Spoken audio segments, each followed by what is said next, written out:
السلام علیکم، میں ہوں حملہ اور آپ دیکھ رہے ہیں میں جے ٹی وی۔ دوستو، جیسا کہ آپ جانتے ہیں کہ حامدہ مختار نامی ایک لڑکی نے بابراعظم پر سیکشول ہراسمنٹ کا الزام لگایا تھا۔ کل رات اس پر قاتلانہ حملہ ہوا ہے۔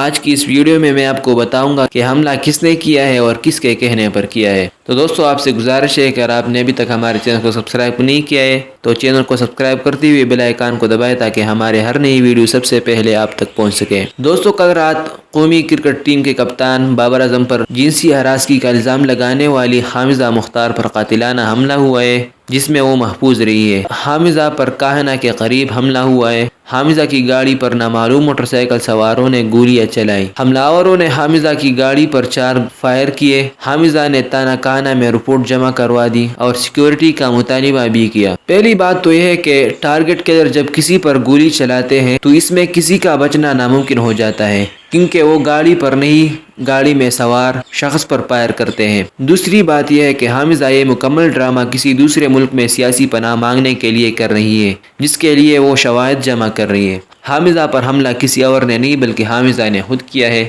کیونکہ اس نے موٹر سائیکل سوار کو حملہ کرنے کے پیسے دی ہے، جس کا سارا الزام اب وہ بابراعظم پر لگائے گی، جس طرح حامدہ نے اپنے پہلے ویڈیوز میں بابر پر الزامات لگائے تھے۔ چونکہ اب تو کیس عدالت تک پہنچ گیا ہے، اب آگے فیصلہ کورٹ اپلا کریں گے۔ ہم امید کرتے ہیں کہ جس میں بابراعظم باعزت بری ہو جائیں گے، کیونکہ بابر پاکستان کا قومی اثاثہ ہے اور پاکستان کا فخر ہے۔ آج کی ویڈیو بس یہی تک تھی۔ کمنٹ میں بتائیں کہ کون صحیح ہے اور کون غلط، اور مزید انفارمیٹیو ویڈیو کے لیے ہمارے چینل کو سبسکرائب کریں۔ ملتے ہیں ایک نئی ویڈیو کے ساتھ۔ خدا حافظ۔